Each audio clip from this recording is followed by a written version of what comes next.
안녕하세요. 백계락입니다. 스마트 제조의 세 번째 시간이고요. 기반 기술 두 번째 시간입니다. 또 어떤 기술들이 스마트 제조에 쓰여지고 있는지 좀 더 세밀한 기술들 한번 살펴보도록 하겠습니다.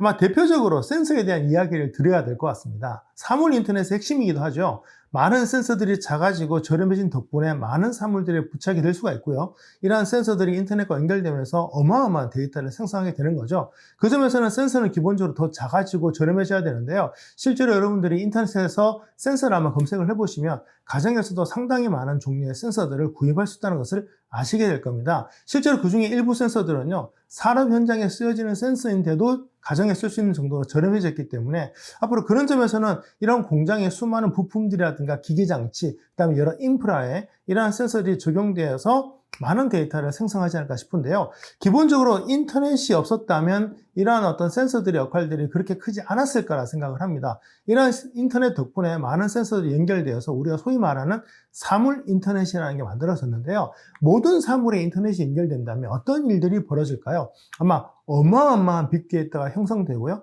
지금까지 몰랐던 세계의 여러 가지 모습들을 아마 알지 않을까 생각을 합니다. 자동차를 한번 예를 든다면 자동차 명장 정도가 되지 않는다면 엔진 소리를 듣고 어느 부속에 문제가 있는지 어느 부위에 문제가 있는지 파악하는 게 쉽지가 않은데요. 실제로 모든 부품에 센서가 있다면 실제로 그 센서에서 나오는 데이터를 가지고 바로 진단을 하게 되면 어느 정도의 전문적인 어떤 훈련만 받는다면 자동차의 어느 부분에 문제가 있는지 바로 파악할 수 있는 상황이 벌어지는 거죠. 저도 얼마 전에 이렇게 차에 굉장히 큰 소음이 나서 정비센터에 들렀는데요. 정비소에 갔더니 제가 알고 있는 위치의 소음에서는 부속에 문제가 없었고요. 조금 떨어진 곳에 오히려 부속에 문제가 있어서 거기에 간단한 볼트를 조았더니 바로 소리가 사라져 버리더라고요.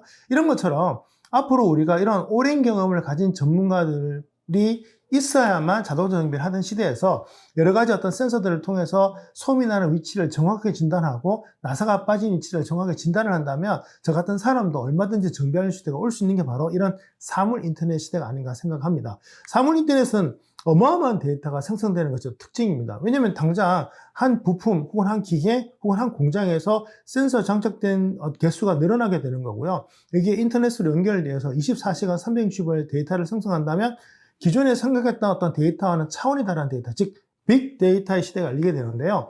지금 빅데이터의 규모는 여러분이 생각하는 것보다 어마어마하게 큰 규모의 빅데이터입니다. 대신 데이터의 품질은 굉장히 낮아서 로레벨 데이터라고 제가 부르는데요.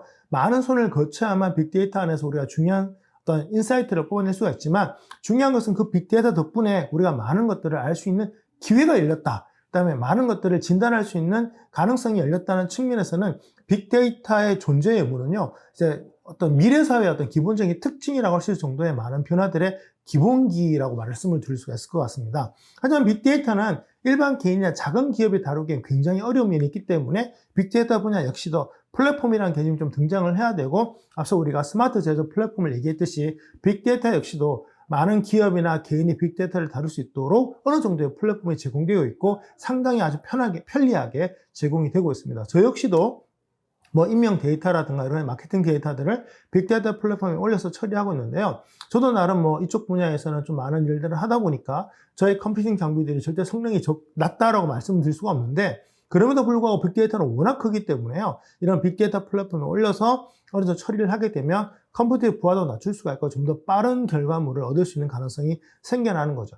그 덕분에 그 과정에 있는 가장 또 중요한 개념이 바로 클라우드라는 개념이 아닌가 생각을 합니다. 우리가 갖고 있는 많은 데이터를 실질적으로 데이터를 담아서 옮겼다면 힘들었지만 인터넷이 발달하고 그러한 인프라들을 있는 곳으로 가지 않더라도 클라우드 플랫폼에 올려서 언제 어디서나 그 데이터를 쓸 수 있게 해주기 때문에 어떤 빅데이터 플랫폼에 올린 다음에 제가 필요한 곳에 가서 얼마든지 사용하고 다운받을 수가 있고요. 최근에는 SaaS라든가 이런 새로운 개념들을 통해서 소프트웨어를 언제 어디서나 또 사용할 수 있게 만들어주고 있죠. 그래서 클라우드와 빅데이터가 결합이 되고 소프트웨어를 빌려 쓰는 상황이 벌어지다 보니까 이제는 내가 하드웨어를 어디에 구축하지 않더라도 언제 어디서나 인터넷과 컴퓨터만 있으면 필요한 어떤 서비스를 받을 수 있는 시대가 열린 게 바로 클라우드 덕분에라고 말씀을 드릴 수가 있겠습니다. 그 덕분에 또 인공지능도 쉬워지는 거죠.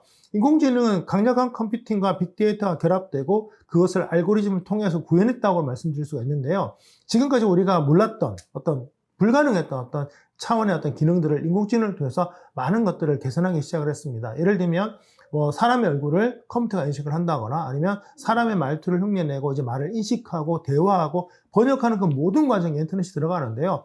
과거에 그런 알고리즘이 없었던 건 알지만 일정 수준 이상을 넘지 못했는데 인공지능이 빅데이터와 어떤 강력한 컴퓨팅과 결합되면서 이제는 누구나 모든 사람과 대화할 수 있는 시대가 열리기 시작했다라고 감히 말씀드릴 수가 있는 거죠. 이 과정에서도 클라우드 덕분에 전 세계 모든 데이터를 쉽게 주고받을 수가 있게 됐고 그런 어떤 번역이라든가 음성 텍스트 변환 솔루션 같은 것들을 우리가 필요한 때 언제든지 불러쓸 수 있는 것도 빅데이터 덕분이 아닌가 생각을 합니다. 그래서 빅데이터, 인공지능 이런 것들은요, 서로 상호 보완적으로 발달되고 있기 때문에 혼자 하나만 뛰어났기 때문에 가능했다 이런 말씀을 드릴 수가 없고 특히 4차 산업혁명을 연구해 보면 많은 기반 기술들이 등장을 하면서 동시다발적으로 서로에 대해서 시너지를 일으키게 되고 특히 인공지능 같은 경우는 역사가 70년이 넘는 어떤 역사를 갖고 있지만 근래에 들어와서 실용성이 많이 등장하게 된 계기도 4차 산업혁명의 많은 인프라들이 인공지능이 발달될 수밖에 없도록 도와줬기 때문에 가능했다라고 말씀드릴 수가 있겠습니다. 그런 측면에서는 지금은 이제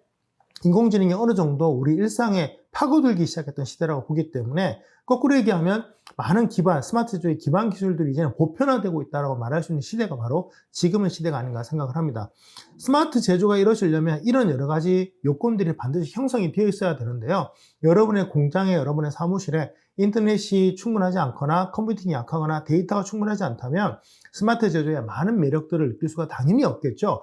여러분의 제조 공장을 그런 어떤 인프라가 깔린 곳으로 전환시키려면 막대한 자본과 시간이 들어갑니다. 그렇기 때문에 기본적으로 우리가 현실적으로 물리적으로 가능한 어떤 범위 안에서 접근을 하기 때문에 단계별 접근이라든가 부분별 접근이 필요하고 플랫폼이라든가 클라우드라는 도움을 좀 받아서 우리가 투자하는 시간과 비용을 줄이는 것이 굉장히 중요한 포인트가 되겠죠. 스마트 제조는 근본적으로 많은 것들이 연결되는 현장이라고 얘기할 수가 있겠습니다.